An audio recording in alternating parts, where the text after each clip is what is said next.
महादेव। श्री शिव महापुराण के विंध्येश्वर संहिता में 12वां अध्याय शिव क्षेत्र वर्णन। सूत जी बोले, ऋषियों, शिव क्षेत्रों में पाप करना वज्र की तरह दृढ़ हो जाता है।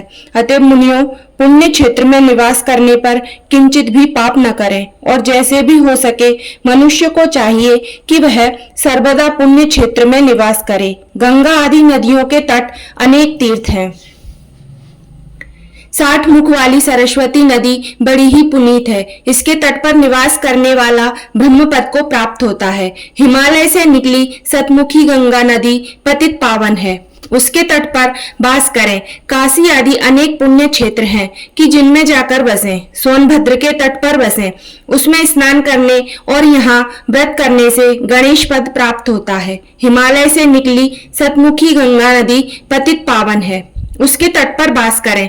काशी आदि अनेक पुण्य क्षेत्र हैं कि जिनमें जाकर बसें। महानदी नर्मदा के तट पर बसें, जो 24 मुखों वाली और वैष्णव पद प्रदान करने वाली है।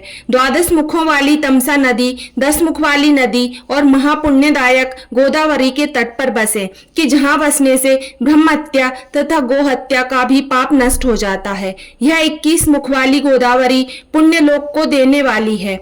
उनके अतिरिक्त मुख कृष्णा, वेणी, विष्णु लोकदायिनी, तुंगभद्रा, ब्रह्म लोकदायिनी और सुवर्ण मुखरी नदी, जो 9 मुखों वाली हैं और जो ब्रह्मलोक से च्युत हुए प्राणियों को अपने तट पर जन्म देती हैं, तथा सरस्वती, पंपा, कन्या श्वेत नदी और महापुण्य कावेरी, जिसके 27 मुख हैं, ये सभी पुण्यदा, शुभप्रद और स्वर्गदायिनी हैं।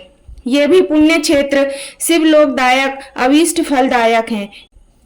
इन सभी नदियों और क्षेत्रों में स्नान का अपना अपना पर्व है। इन पर्वों और मुहूर्तों पर जो इन नदियों में स्नान करता है, उसे उनके महात्म्य के अनुसार उत्तमोत्तम फलों की प्राप्ति होती है। यदि समाचार, सद्वृत्ति और सद्भावना से बुद्धिमान पुरुष इन नदियों के तट पर निवास करता है, तो उसे अनेकों प्रकार की रिद्धि सिद्धि प्राप्त होती हैं। किंतु ऐसे पुण्य क्षेत्रों में थोड़ा भी किया गया पाप मनुष्य के बड़े बड़े पुण्यों का नाश कर देता है और जब तक उतने ही समय तक के लिए प्रायश्चित करे तब वह क्षय होता है, क्योंकि पुण्य ही ऐश्वर्य का देने वाला है।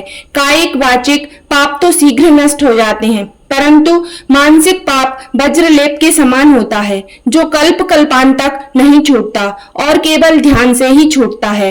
इसी के साथ श्री शिव महापुराण के विंध्येश्वर संहिता का 13वां अध्याय समाप्त होता है। बोलिए श्री शंकर भगवान की जय। श्री शिव महापुराण की जय।